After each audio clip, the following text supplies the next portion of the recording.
Hello, I am J Trey, and this is A Trey. Hey. And today we're going to do a review of a seminal classic called Daniel's Lot. I'm just going to give a bit of backstory. Me and my sister here are both atheists, and we've watched a lot of Christian films because, they're pretty fucking funny. And this one in particular, it just took me by surprise because, literally, I was walking home from work one day, walked in the door, and my sister's watching this movie, and I thought it was like one really long, bad, like, do you have mesothelioma kind of commercial, you know what I mean? Did you build a cross in your lot and now people are trying to take it down? You maybe, have rights to damages or something. I had a lot of confusing feelings as I was watching it. All I know is at the very end of it, I thought, there's movies that are good, there's movies that are bad. And then there's Daniel's Lot. No, there's movies that are so bad they're good. Yeah. Then there's movies that are so bad they're really bad, and that's such a good thing. Yeah. There's just nothing like trash film. Oh yeah. It is. It's basically like watching Citizen Kane for the first time. You just have to process it, and then go back and watch it again. Or like Inception, where there's ridiculous stuff that you miss that you need to go back for. Essentially, Daniel loses his job in this movie. The titular Daniel, that is, Daniel from Daniel's Lot, prompts his wife to leave him, and Daniel's solution is not to get a divorce lawyer. It is not to maybe seek marriage counseling. That's a lot of work. Upon the news of hearing that his wife's being railed by some other guy, Daniel decides to build a cross on a lot. Which... I don't know where... I can't think of a time when someone's done that it hasn't made a drastic difference. No. So... Alright, so let's watch... let's watch Daniel's Lot.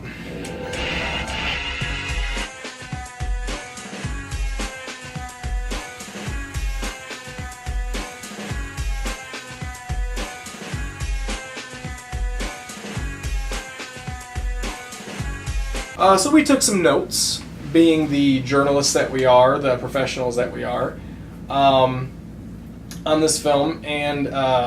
We're professional because I used WordPad. Yeah. Now we are going to actually watch, at the very least, parts of this movie. We've seen it before, but we just want to sort of process this movie. I would really love to know what the budget for this movie was. Because it was whatever. Because it gives me hope. It was whatever the top 8 billed actors could put together, like whatever they had in their rainy day fund, collectively. This had to have been made with digital cameras. $612. And both cameras suck. If I think about it long enough, it makes me angry thinking about what this very meager budget could have gone to.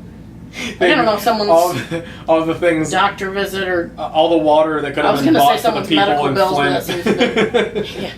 At the very beginning, they have their title cards for the production companies. By the way, I like how any of these production companies, which I get it, you want your name out there. There's 4 or 5 of them. There's like 4 or 5 of them. I, technically speaking, have a production company that I put at the front of my videos. That doesn't mean it's an actual production company. You can put 50 of them up. Yeah, you can say, for every person that's involved in a goddamn production, you can just put, fucking Christina Productions. I don't know. You get a production company. You get a production company. Faith and Power Pictures. With another white dove. I don't know if that dove is related. But you know what? I wouldn't be surprised, because one of their production companies, it literally is Faith and Power Productions with a little dove logo flying in. That's probably how they got one of their Dove Awards. You had a dove in your movie. Let's talk about Daniel. Let's talk about guy number 1 in this film. Can we talk about him for days? Daniel, I think one of the first things I thought was a really nerdy-ass version of Drake, or you said Montez from Workaholics. Montez, if he somehow got lamer. Adult braces never help any situation, but this certainly... A lot of close-up shots of the face with adult braces. Guess what we see a lot in this movie? Daniel's face as he cries, watching his favorite local access church show. But it's not... It's every fucking time he watches it. It's not like he's every once in a while he's watching it and it really catches him And oh man, I've just had such a bad day, and hearing this guy talk about God is awesome. Opening shot of this movie is a close-up on Daniel's tear-ridden eyes. No one cries in two straight, like, you know, identical, adjacent tears down their face, or like 3 or 4 of them at a time. No, that was Visine. Well, it's great, because every single time, like, there was a scene probably halfway through the film, every single time he sits down to watch TV, we're like, maybe he's going to put on Lifetime or something this time. No. So now we're transported to Beethoven's Bagel Bistro. What is Beethoven's Bagel Bistro? Fuck if I should know, but we're about to find out. Why Beethoven's? I don't know. This is the first of, I believe, 2 times that we see Christy having a meal or drink or whatever with Debbie. I believe in the other scene, just far closer to the end of the movie, they're sitting at the same table in the same restaurant. I wouldn't be surprised if they shot this. They said, all right, change the tablecloth. Change the tablecloth. Get Debbie's hair parted a different way. Tablecloth. When we bought that stupid house, everything was up. Including his dick. Yeah, when you put lipstick on, and you have a shit ton of it on your bottom lip, you're supposed to take some tissue and wipe along your lip line so that you don't have a crust formed around your lip. I don't know if anyone ever taught her that. She looks like she had a lot of makeup on. It was done well. Then she took a moist towel and smushed her face in a little bit, and then tossed that towel to the side. It looks like she put on her try to tone it down, but she doesn't. It looks like she put on her makeup, and then she just realized she was still married to Daniel, so she buried her face in her bed pillow and just rubbed it around like, no, never again. And then went to work. She does that every morning, and that's why her makeup always looks like that. I think we found the most logical explanation. So this opening shot here with the credits, that has to be like a stock image of that city. There's no way they got an actual helicopter. Oh, absolutely not. Oh God, Daniel is wearing jeans. He's wearing dad jeans with open-toed leather strap sandals on. Brown leather strap sandals. God damn you, Daniel. She just has a lot on her mind. I feel like he should be touching a kid like that. I was thinking that earlier, and then I thought, well, don't be a skis. But how old would you say his kids are? Like 4 and I placed them 6 at about and 4 and 6. 4 and 6. Yeah, it's a little creepy when that's definitely not his kid. And look at her look at him right in the braces. How could you look at anything else? She did not look happy to be kissed by a stranger on the cheek like that. That poor little girl. Look at her run away. She's probably the highest paid actress in the movie. She's clearly the best actress in the movie. Well, and she doesn't even seem uncomfortable with him. You just watch it and you're like, well, this is wrong. Well, and he's having this conversation with his daughter, and she's asking him, Dad, why don't you want Mom to go to church? And I love his answer isn't like, well, you know, Mommy's she just doesn't really do that or anything. No, he just goes, well, asked her several times, she just doesn't want to go.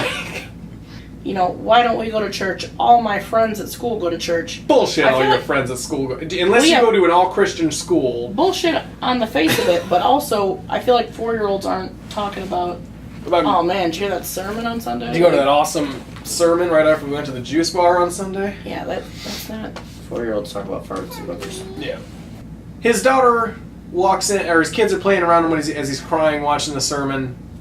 His wife walks in and says, that's stupid, and walks away.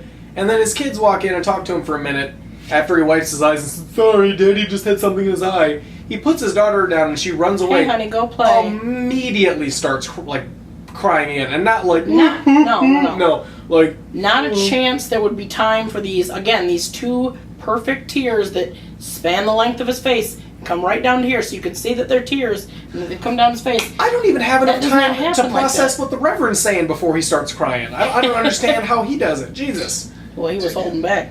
I don't feel the need to go to a church and hoop and holler with a bunch of holy rollers. I know, hoop but I'm and holler with a bunch of holy rollers. Pretty sure that's an Alan Jackson song. I would say the main point of friction in this movie isn't necessarily the cross he's trying to build a lot. It's the larger cross he has to bear. It's his wife, which I remember, like, the first time we watched this, seeing his wife, and I had said porn star, and you had said porn star? Christina, yes? Christina. Christy. Which, when she's on her bad side, when you get on her bad side, she becomes Christy. I need to show you a visual representation. And that sour-ass look on her face is probably the friendliest face she makes the entire movie. Yeah. And they go really heavy right off the bat with the super cynical, super negative atheist. That's another thing that I'm just going to leave this running. That's another thing that Christian movies will do to vilify atheists, making atheists seem like not necessarily that every single one of them is going to attack you or going to. Which, by the way, there are assholes out there that will get on religious people. But just like you said, the most cynical, like life-sucking creatures ever to enter the God world. The idea that if someone brings up their faith, that an atheist immediately starts just shitting on him. Wait, there's no tears yet. No tears. He's watching the Reverend. His lips are moist. I was about to say, I think. Oh Jesus! There was one tear. And he looks like he's getting just the most uncomfortable blowjob of his life or something. Okay, here we meet Big Bob. Big Bob. Please. You can tell he's an assertive man because he's got one hand on his hip and he's leaning in, sort of Anything you want to take a look at? dominantly with the other arm. Power position. All right, so let's talk about Big Bob. Bob Jensen. Bob is a potential client. Oh, Christy is not. potential. Christy needs a client. Christy needs a client. Luckily for her, there's Bob Jensen. Bob Jensen has a very particular way of closing the deal, let's say, sealing the deal, if you will. Bob and Christy meet for the first time. They talk for maybe 60 seconds. They're in her office about the size of a broom closet. And, like, really shoddily put together, like, just does not look like an office at all. And he just gives her this super uncomfortable side hug. Creepy. Yeah, that was the weirdest hug I've ever seen in my life. And she looked super uncomfortable. I didn't see that before. That was the creepiest hug I've ever seen because he's a little taller than her, and it's not like a cute thing where the guy's taller than the girl and he hugs her and she can sort of bury her head, like her forehead in his chest. No, it was like it's like I'm gonna taste all of this later. Get in here. Yeah, that's what he did. Yeah, there's nothing charming about the way they interact or the way he pursues her. It's clearly, it's purely skis, like just a slimy dude. Yeah, this dude has to have been a porn star at one point or another in his life. Again, hesitant on the term star. He's done porn. Because I guarantee that he bought those loose-fitting clothing to take off quickly in a porn scene and then realized this wasn't a porno and went, oh shit, I'm not going to bang this chick, actually. He just wants a good real estate deal. Right, a good real estate deal with benefits. Benefits, if you know what That's I mean. next time if I ever do buy a house, that's what I'm putting on there. Need a good home, plus benefits. Plus, And I then want to fuck. underneath, in parentheses, benefits. Debbie, the blonde friend, is driving, and it has to at least be like 10 o'clock at night, if not later. Yeah. And Debbie gets on the horn and goes, calls Christy up, and I guess I don't know what they're talking about. But one of the first things that she says is, hey Debbie, how you doing? What are you doing tonight? And she goes, oh, I'm just on my way to church. Most normal thing in the world. This leads me to believe that Debbie's actually like a Satanist priest. And they go like... Which would be way cooler. That would be amazing. That'd be the best... Talk about plot twist. I know, that'd be the best ending to this movie. It's just Debbie just kicks down the door, just kicks down the cross that Daniel plants, and it's just like, the whole time. Hellfire. There's an abundance of Bluetooth headsets in this movie. So now we're seeing Daniel's lot for the first time. Now this was a lot that was left to him by his dad. His dad died recently? Is that what they say? I believe it was like a year or two before this is supposed to be going. I think a couple years. There's no fucking way that a homeless guy would sleep at that park unless he knew something that we don't, like, oh, the cops don't come around this one. He's like 5 feet from a no trespassing sign. But Liz, that was knocked over by the wind, don't forget. And one thing that this movie stresses a lot is the household, is the nuclear family, the husband and wife. I gotta pause it because Hector just jumped over the fucking cubicle. So let's go with Hector. Hector is a man who has a disability in which he cannot walk around a cubicle to talk to someone. He has to hover over their cubicle like this to talk to him. He has that. He has a slight speech impediment. He does. And he also can't act. No, not a little bit. This is Daniel's little work buddy. And I think what's getting me is the fact that that everyone in this movie has such a fucking vacant look on their face at all times that it's hard to understand what their emotions are. So I imagine there was a series of takes with various actors with a lot of overacting, or, you know what I mean, to where they told him, okay, seriously, like, almost act like you're dead this time. I barely want to see your lips move. He says bro or bruh all the time. Yeah. First fucking word out of his mouth in this movie is bro. I told you, that's his thing. The pop-up from behind the cubicle wall and the bruh. It's the fucking picture. There are probably at least 4 to, I'd say 10 very fucking poorly photoshopped pictures and frames lying around their house, their place of employment, any set that requires something framed. It's got to be photoshopped in this movie. Look at how shitty this fucking Photoshop sitting behind Daniel. There's lame-ass Drake right there. What you can't see in that picture is the fact that Daniel's hand, or the hand on her arm, his head is blocking, is white. And you think that if they were going to go to the trouble of photoshopping them and they weren't going to do it well, why even go to that trouble? Yeah. They don't show it. They never show Daniel and his wife like sleeping together in the same bed because it's a Christian movie. But I have to believe that just like Michael Scott, that Christy just keeps a really big ottoman at the foot of her bed, and Daniel just sleeps on that with a little pill. He fits right on there like that, just like Michael Scott. That's perfectly. One of the things that bothers me about Christy in this movie, and there's a lot to pick from, she is painfully nasty, rude, snarky, like in response to everything. I needed to pause it because this is the scene where Christy transgresses. Is that right? Transgresses? Would that be that term? She transgressed, and it was a Big Bob.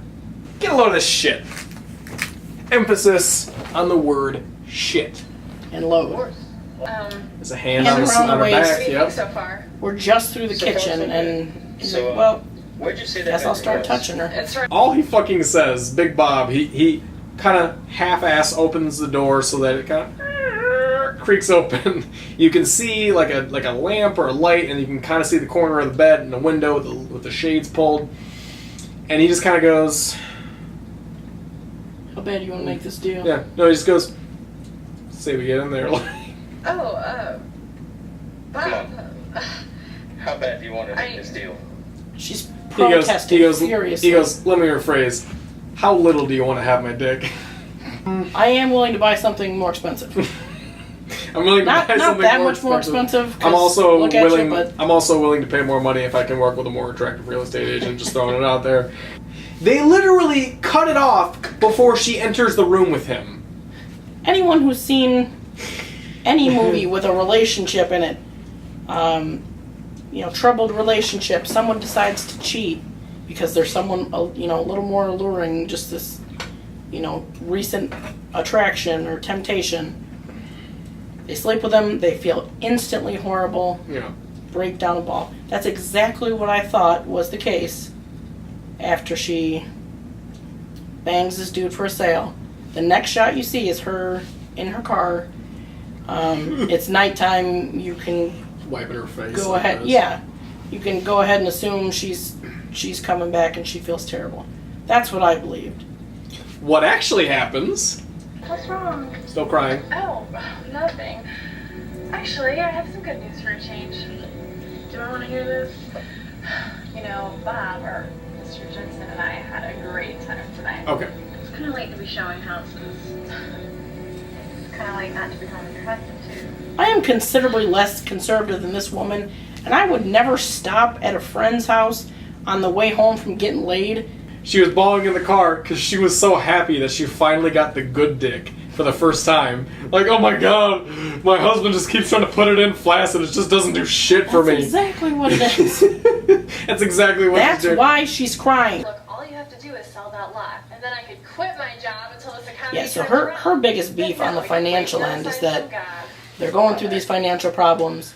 Daniel has this lot that was, passed on to him after his father died, that he can, basically they talk about how at any point he could sell this and it would, she says something about we could pay off our mortgage Make tomorrow. a killing, Daniel. His thing is that he's not going to sell that property until it's the right time. Yeah. That's what his dad told him to do. Didn't give him anything outside of that, just, well, you'll know. We are now in Daniel's office. Again, he is being flanked by a couple people he works with, telling him boss wants to see you.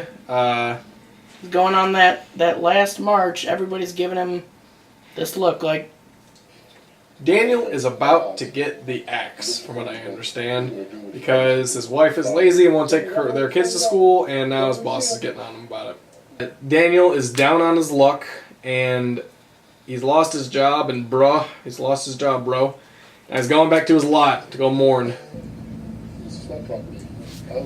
I love even in the Christian movie, there's a black dude minding his business and leaning up against a tree. A black dude in like a suit with a briefcase. With a briefcase and a nice watch, sitting there leaning next to a tree, and a white cop who could not look more like an asshole cop if he tried, walks up to him and goes, "Sir, what are you doing by this tree?" This is private property. This is private property, sir. I know it's private property. It's my private property, you asshole. 7 forms of ID, please. When he came up on him, when the cop came up to him, was he sleeping? Or was he sort of... So he must have been sleeping or nodded off for a second, leaning up against the tree. Just like the vagrant, by the way. I'm surprised no one left $5 or $6 for Daniel. But he's just sitting there sleeping, and apparently he hears God, or some sort of sign, something. Him trying to confirm that he heard the voice of God is this cop waking him up and being like, "Hey, sir," or whatever. And he goes... Yeah, and I don't know if you guys can hear it. He goes, "Yeah, did you hear something that sounded like Sam Elliott in a wind tunnel?" Sam Elliott's going to be the guy who voices your classic Western, or narrates your classic Western. Or your Chevy commercials or something. He's not your God. Not your... Especially him... I feel like if Sam Elliott was standing in a wind tunnel, it would knock him over. And also I feel like I wouldn't be able to hear Sam Elliott. He says that exact phrase twice. He describes the voice he hears to 2 different people, 2 different points in the movie, as Sam Elliott in a wind tunnel. So, and then Daniel breaks down crying while having a pizza or something, watching his favorite show. But it must be that he looks especially ridiculous when he sobs, because he's got to drop his head and just sort of shake it, like you can tell that he's going Yeah, through the this is how original Daniel's crying this time. He's like, yeah. "Oh, my life!"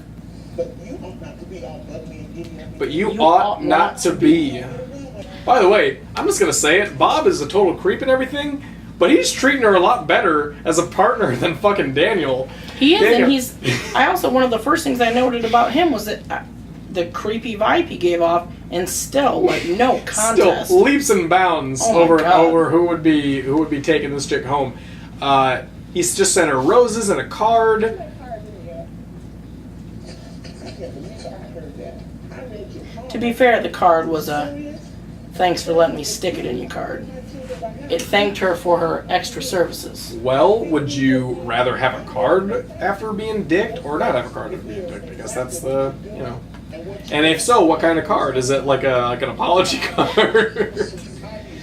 The character Christy just said that the reason why this man sent her a bouquet of roses and a fucking card was because he was pleased with her real estate skills. It's a little bit of an intimate gift for her. Did you like how even Claudia, who was supposed to be on the side of Jesus and on the side of good in this, had to stop and sort of think of a good way to describe her husband? She's like, "Yeah, even that nice you got a husband. Grace's husband. He married you."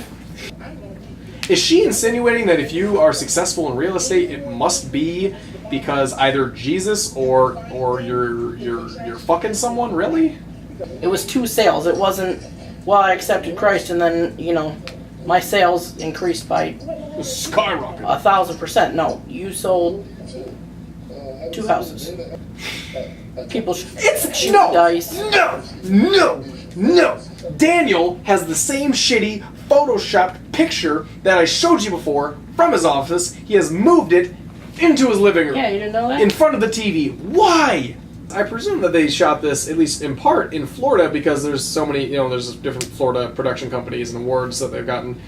Plus, there's no way they're taking this past Florida. But Florida, for all of its faults, mind you, is a beautiful place to shoot because, it's warm all the time and... Yeah, they do not make a lot of beautiful set pieces. Not at all. In Daniel's lot, I feel like his lot, the setting, could have been a good way to display the beauty that Florida does have, but... They just went for... Yeah, they just generic, shitty lot that happens to be across from a fucking mini mall. In anywhere USA. Yep, cut off both the top and bottom of his head in that shot. She doesn't know dick about filming, and she knows that. Daniel has just met this pastor, and he has basically convinced him to use this lot as a way to show his love for God. Here's the thing. Pastor, my friend, I'm all for that. If you want to put... Especially, I think it's actually really cool when people get stuff named after people who have passed away. I think it's a great way to remember someone. Daniel could have made this the John Carr Memorial Park. Whatever. Sold it, because I believe that's part of the story. The city wants to buy it from him. Yeah, let the city buy it. Have them turn it into a park that your kids can play at with his name on it. Something cool for the community. This pastor is wanting him to build a giant crucifix in there. That's it. There are so many, even the smallest things you could do on a community lot where people could congregate, Well, and I'm just going to say this. I think the benches, purpose... water fountains. Yeah. I don't know, make it a dog park. I feel like a big, gaudy fucking crucifix in the middle of a public area would probably separate people more than it would... I'm sure people would come up and pray, and especially after it first opened, you might get a few more people. There's no way that there's going to be droves of people coming in to hang out and look at your fucking cross. There's still people working, at the lot, doing stuff to the grounds, while there's people there praying. Okay, I have to... We can't wait for the construction of this masterpiece to... You gotta show the people he lives. We've got to get in on the action right now. Okay. The pastor, what the fuck is the point of the pastor? Because I just heard his friend talk. His friend Hector just said, you need to show him that he lives. That's your fucking scene right there. Why do you need the pastor? What's the fucking point? I don't get it. Daniel is literally watching, and this is the first time he's not been crying watching his Reverend show, and he literally, as the Reverend's talking, he goes... Okay, I'll do it. God's just an asshole that's just poking him in the ear. Hey, Daniel, you get back together and your wife. God. Fine, I'll fucking do it. God, if you could wait till the Reverend is done, there's 17 more minutes left in this program. I can't listen to you both at once.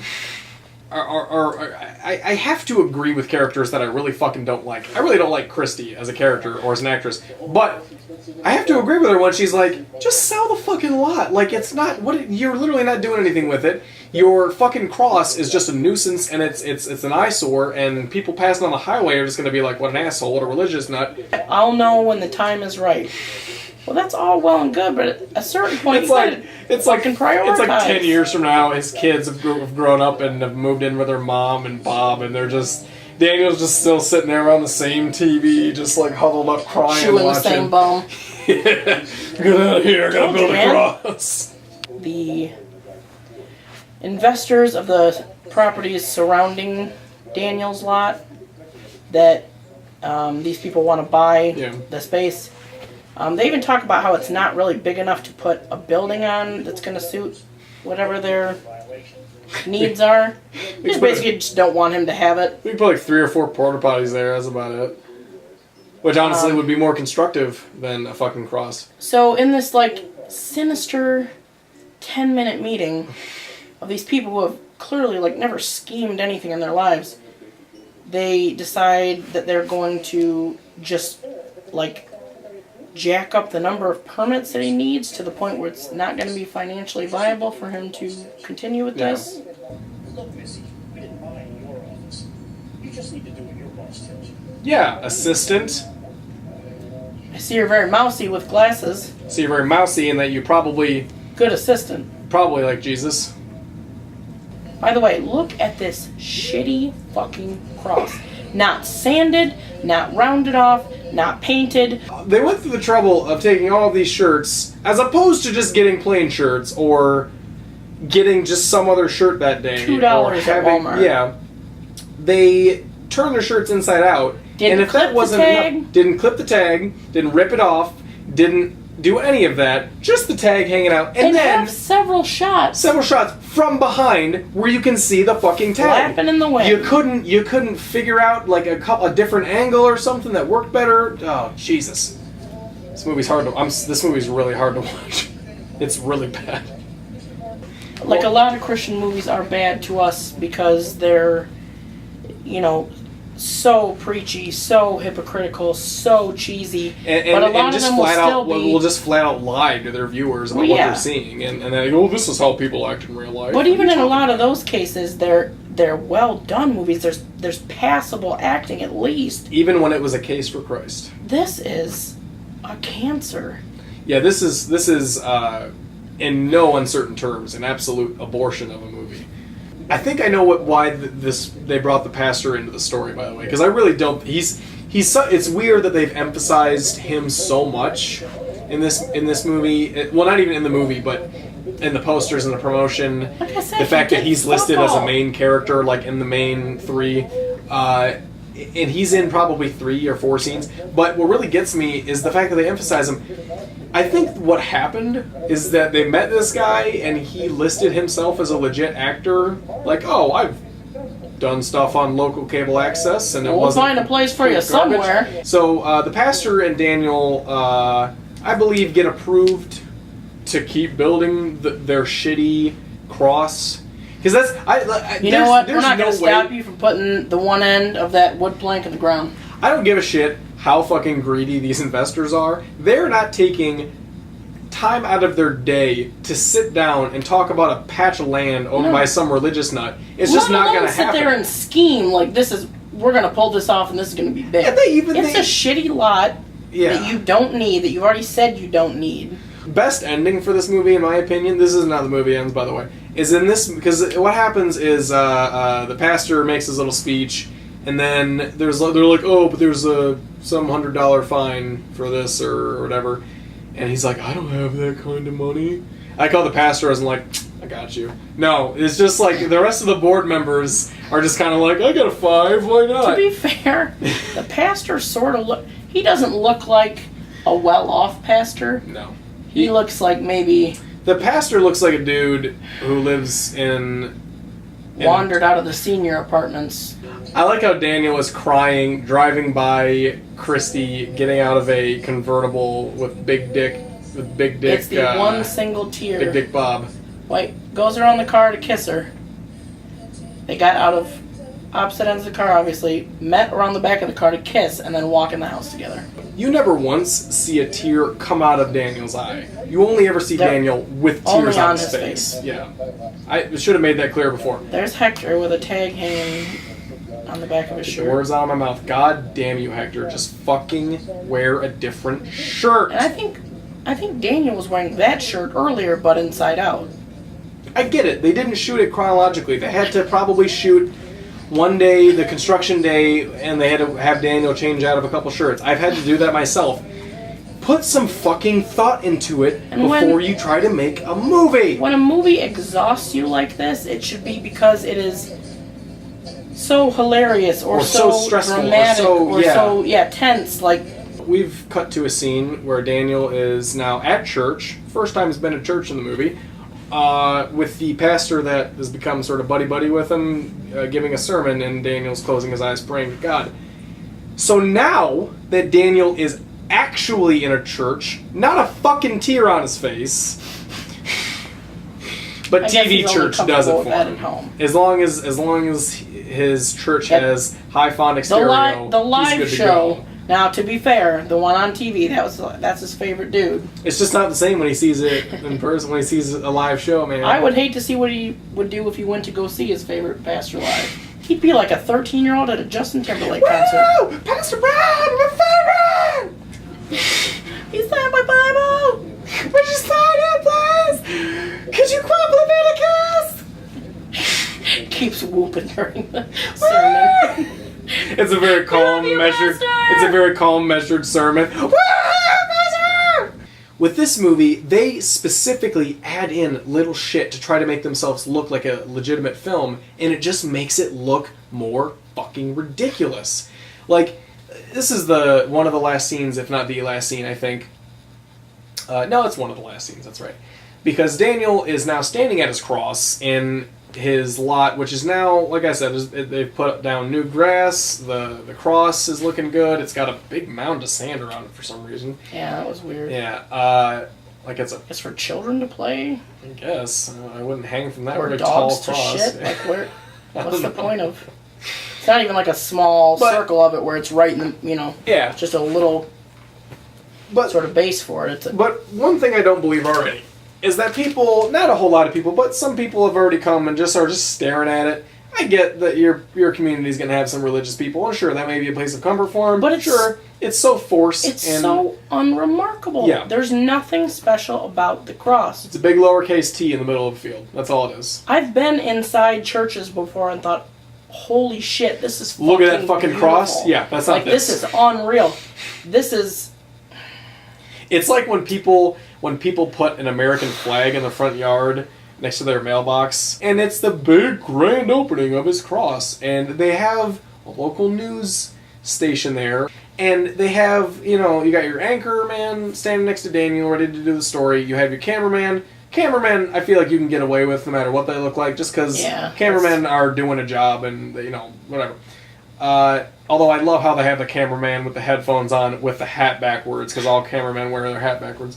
Or just wear I didn't hats. bat an eye at the cameraman. I bought him. It's not that. It's the fact that there was a lady who's standing next to the cameraman as the anchorman's talking to Daniel, and as he's like, all right, we're ready to go. She walks up and just kind of pats Daniel's head a little bit, and she's just like, makeup's good, and then just leaves. What the fuck was the point of having that woman on set? And if she was going to be on set, just have her be one of the religious spectators. Yeah. The news anchor and Daniel are facing each other for a news story. That's not what you do. You might lean in a little bit. You do not face a person and talk to them like that when there's a camera on you. Should we be facing the interviewers back or the interviewee? Let's just do the rest of the fucking video facing each other like this. What the fuck is that shit, Daniel? Come on. Christy is watching on a very small TV. Daniel speak to the news anchors and get his second thoughts about leaving. Is this meant to be the house that she sold? He's in the bathroom right now. Yeah. I feel like this looks B.O.B. different. Big old Bob. Big old Bob with a 10-inch TV. He has a 10-inch TV sitting on...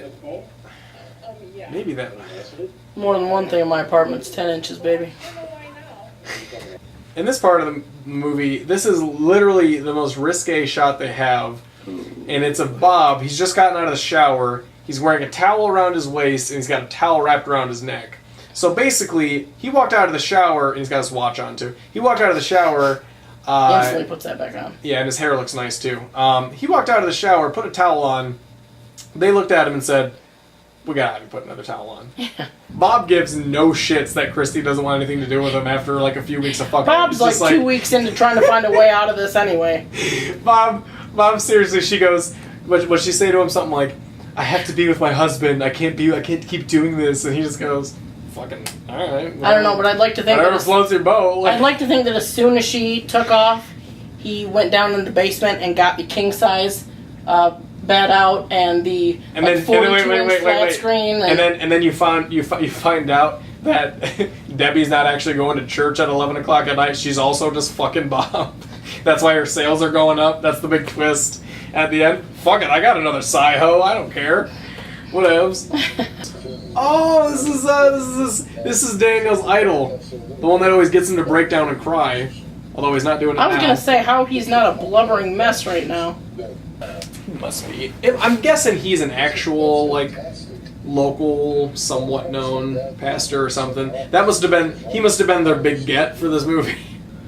So Daniel's standing at the fucking cross with his two girls, and then his wife grabs his hand. Yeah, here's the grand reunion. She just walks up and grabs his hand. Did you notice that earlier in the movie she was wearing all these harsh reds to show that she was going down the wrong path, and now she's wearing white and blue in a dress. And she's just basically like, I'm back. And he's just like, oh, I'm so glad you're back. Like, we're not going to talk at all about this ridiculous money problems or the fact that you were just fucking someone for, you know, who knows how long. You abandoned our children to go move in with him, you lunatic.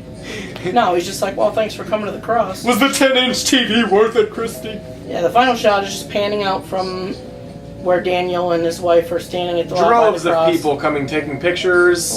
Just standing, looking at this big fucking lowercase t. Amidst this crowd of people, several very blatant photoshopped people. Oh yeah. Like we just sat there, 1, 2, 3. There's another one. Look, that one's photoshopped. The whole first time we watched it, and it's not like.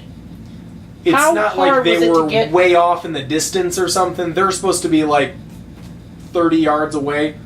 Very clearly photoshopped. Like I have like they really pasted it to the screen. That they could not congregate have an one extra church 5 or 6 say, people. hey, they're filming a movie over at this lot. Yeah, it's got a religious message. It's got a religious message. We're gonna send have a cross. Send them down at 2 o'clock on Sunday. Need to go, Not man. Sunday, Tuesday. Well, and also what's weird is the next they said they have the title card for the end and then Daniel's lot.